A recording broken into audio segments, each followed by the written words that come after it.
सभी भक्तों को श्री शिवाय नमस्तुभ्यम हर हर महादेव। 1 अप्रैल चैत्र सोमवार शीतला सप्तमी का दिन। आप सभी शीतला सप्तमी के दिन माता शीतला की पूजा करते हैं। माता शीतला को पूजा करके उनको प्रसन्न करते हैं।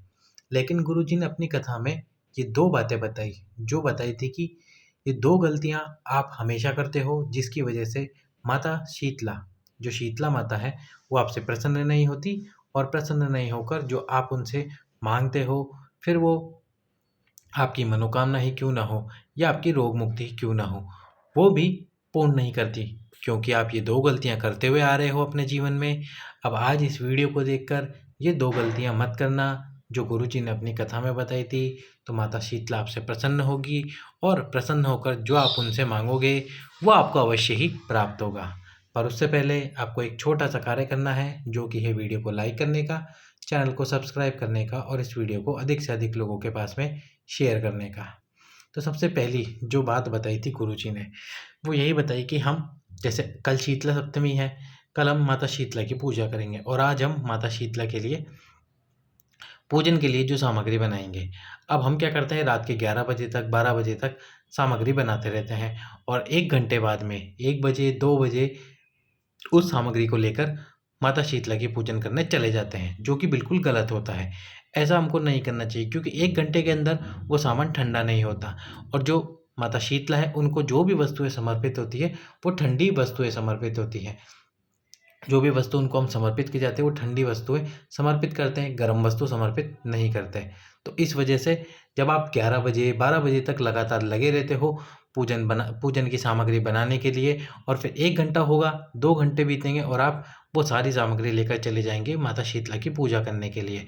तो इस बात का विशेष ध्यान रखें, यदि आप बना रहे हो तो शाम के 5 या 6 बजे तक सारी सामग्री बनाकर रख लीजिए और उसके बाद में उस सामग्री को ठंडा होने दीजिए। फिर आप रात को 12 बजे 1 बजे 2 बजे भी पूजन करने जाओगे तो वो सारी सामग्री ठंडी रहेगी, जिससे आप माता शीतला को जब ठंडी सामग्री चढ़ाओगे, ठंडी सामग्री समर्पित करोगे, तो माता शीतला प्रसन्न होकर आपको वही देगी जो आपके मन में बात होगी।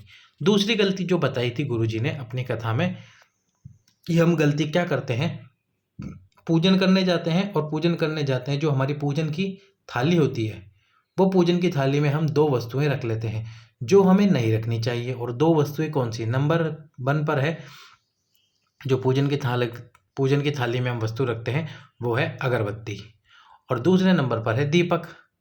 हम माता शीतला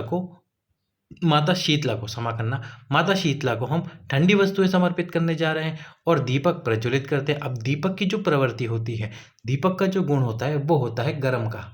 जब आप दीप प्रज्वलित करोगे तो उससे गर्मी प्रदान होती है। तो हम तो माता शीतला को ठंडी वस्तुएं समर्पित करने जा रहे हैं और आप दीपक प्रज्वलित कर देते हो, तो वो दीपक गर्म होता है, जिससे माता आपकी वस्तुएं स्वीकार नहीं करती।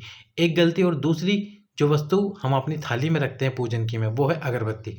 अगरबत्ती भी जब जलती है तो उससे भी उसकी प्रवृत्ति भी गर्म की होती है। तो जब हम अगरबत्तियाँ या दीपक माता शीतला के सम्मुख में प्रज्वलित कर देते हैं तो फिर वो गर्म वस्तुएं हो जाती है और जो भी वस्तु हम समर्पित करते हैं उसको माता शीतला स्वीकार नहीं करती। तो इस बात का भी ध्यान रखें, आप दीपक और अगरबत्ती नहीं लेकर जाएं, केवल और केवल जो पूजन का सामान है वही लेकर जाएं, क्योंकि दीपक और अगरबत्ती की प्रवृत्ति गर्म की होती है। इसलिए इस बात का ध्यान रखें, जो पूजन की थाली है उसमें दीपक और अगरबत्ती को ना लेके जाए। इस प्रकार यदि आप ये 2 गलतियां करने से बचोगे माता शीतला की पूजा में, तो आपको माता शीतला की कृपा प्राप्त होगी। ये दोनों बातें गुरुजी ने अपनी कथा में बताई थी, जो बात मैं आपके सम्मुख में रख रहा हूँ। यदि आप भी ये गलतियाँ करते थे, 12 बजे तक भोजन बनाते रहते थे और फिर उसके बाद में तुरंत पूजन करने चले जाते थे, तो ये गलत था। और अपनी पूजा की थाली में अगरबत्ती या दीपक लेके जाते थे और वो अगरबत्ती दीप प्रज्वलित कर देते थे माता के सामने, तो ये भी एक गलती थी हमारी। इन 2 गलतियों से बचे ताकि माता शीतला आपके ऊपर कृपा करे। आप सभी को शीतला सप्तमी की बहुत बहुत बधाइयाँ। माता शीतला की कृपा आपके ऊपर बनी रहे। वीडियो को लाइक अवश्य कर दीजिए और चैनल को सब्सक्राइब कर दीजिए। सभी भक्तों को श्री शिवाय नमस्तुभ्यम। हर हर महादेव।